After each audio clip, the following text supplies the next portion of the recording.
বিদৰ্ভৰ ৰাজকুমাৰী মই আছিলো এদিন ধূনা সহস্য বন্তিৰে মোৰ স্বামীৰ চৰণ দিনে ৰাতিয়ে পূজা কৰি আছো মই। মোৰ এই স্বয়ম্বৰ সভাত শিশুপাল জৰাসন্ধক ত্যাগ কৰি দ্বাৰকাপতি শ্ৰীকৃষ্ণক পৰমাল্য মই কৰিলো অৰ্পণ। সেইবাবে মহাসুখে মহা আনন্দেৰে আজি দ্বাৰকাত মই কটাইছো জীৱন। ধন্য ধন্য মই ধন্য আজি এই ৰুক্মিণীৰ জনম।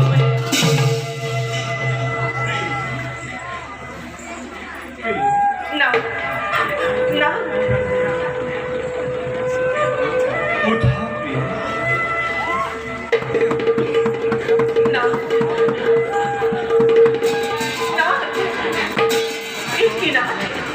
হঠাৎ কিয় দেখো আজি আপোনাৰ মুখতে চিন্তাৰ আৱেশ? মোৰ ভক্তৰ দুৰ্দশা দেখি মই বৰ অস্থিৰ হৈ পৰিছো। জ্যোতিষী নিষ্প্ৰভ আজি দ্বাৰকাপতি কোন সেই মহাভক্ত যাৰ বাবে অন্তৰে কৰে হাহাকাৰ জগন্নাথৰ? মোৰ ভক্ত যদি থাকি অনাহে কেনেদৰে তাকে মই সহ্য কৰিম কোৱা দেৱী?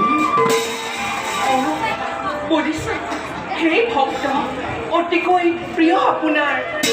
না তেওঁৰ বিষয়ে জানিবলৈ মন মোৰ অতিকে হৈছে উদ্গ্ৰীৱ।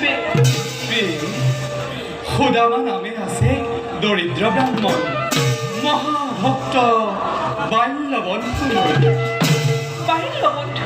প্ৰিয়ে সন্দীপনী গুৰুৰ গৃহত দুয়ো একেলগে ৰখিছিলো বিদ্যা শিক্ষা জ্ঞান।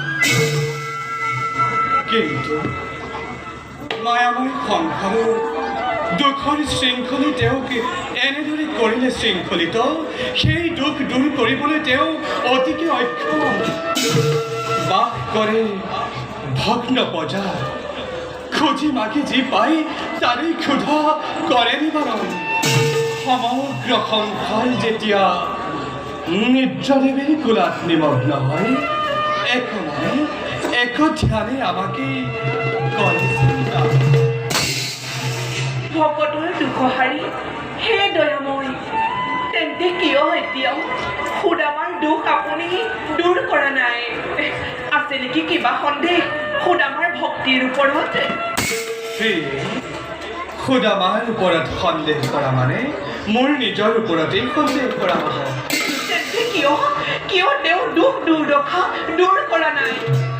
সুদামাৰ সকলো দুখ মই দূৰ কৰিব পাৰোঁ, কিন্তু কিন্তু কিন্তু বুলি ৰ'ল কিয় না? সুদামাই যে সেই সুযোগ মোক আজি পৰ্যন্ত দিয়া নাই। অৰ্থাৎ সুদামা নহয় কোনো সাধাৰণ ব্ৰাহ্মণ, মহাজ্ঞানী পৰম জিতেন্দ্ৰিয় তেওঁ নাম ধন বিনে অন্য ধন নিবিচাৰি কদাপি। সুদামাই যদি এবাৰ মাত্ৰ এবাৰলৈ হ'লেও তেওঁৰ দুখ দূৰ কৰিবলৈ মোক আহ্বান কৰে, অচিৰতে সকলো দুখ মই তৰি পেলাম।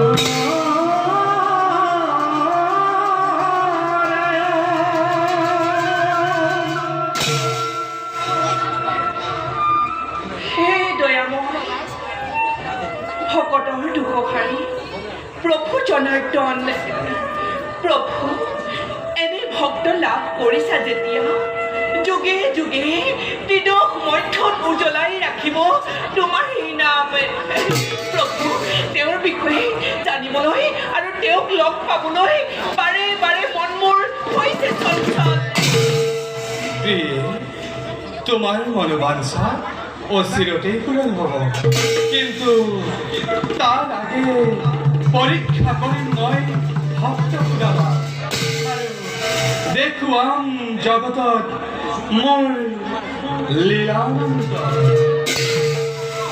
লীলাময়, নতুন লীলাৰ পাতনি মেলিছে যেতিয়া আমাৰ আৰু এই লীলা চাবলৈ বেছি পৰ নাই।